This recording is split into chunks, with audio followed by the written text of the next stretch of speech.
बड़ी खबर बता दें, राजकोट में संत कबीर रोड पर भागीरथ सोसाइटी में देसी शराब पीने के बाद दो बालिग दोस्तों की रहस्यमयी मौत से हंगामा मच गया है। नवागाम के मनसुख भाई डाभी 50 वर्ष और कनक नगर के अल्पेश भाई सबारिया 43 वर्ष शराब पीने के कुछ ही मिनटों में बेहोश हो गए और हॉस्पिटल पहुंचने से पहले ही उनकी मौत हो गई। इस घटना से इलाके में लट्ठा केस का शक बढ़ गया है।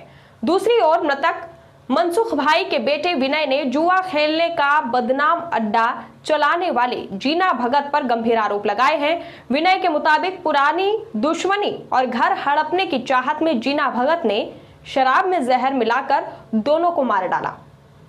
फिलहाल क्राइम ब्रांच समेत पुलिस ने शराब तस्कर समेत 3 संदिग्धों को हिरासत में ले लिया है और आगे की जांच कर रही है। साथ ही आपको बताते चले कि मौत का असली कारण पोस्टमार्टम रिपोर्ट आने के बाद ही साफ होगा। देखिए खास रिपोर्ट।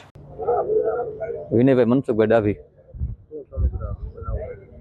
समग्र बनाव में एवं है कि एक जातनो कावतरो करेलो है अमने पूरेपूरी शंका है। आ जीना भगते दारू में कईक नाखी दीधेलू अमने शंका है। गमे कईक केमिकल पदार्थ पीवा में अँ भगीरथ सोसायटी में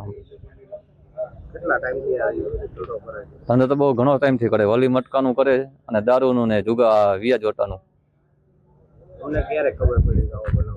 मने मारा भाई नो फोन है। मारा भाई टिफिन देवा गया मारा पप्पानो तेरे न्या नीचे पड्या था। एनो मित्र अल्पेश भाई अने न्या न्या यमणा मेनु एना जेवुं के 108 वाळे कीधुं के आमां कई हे नहीं एम।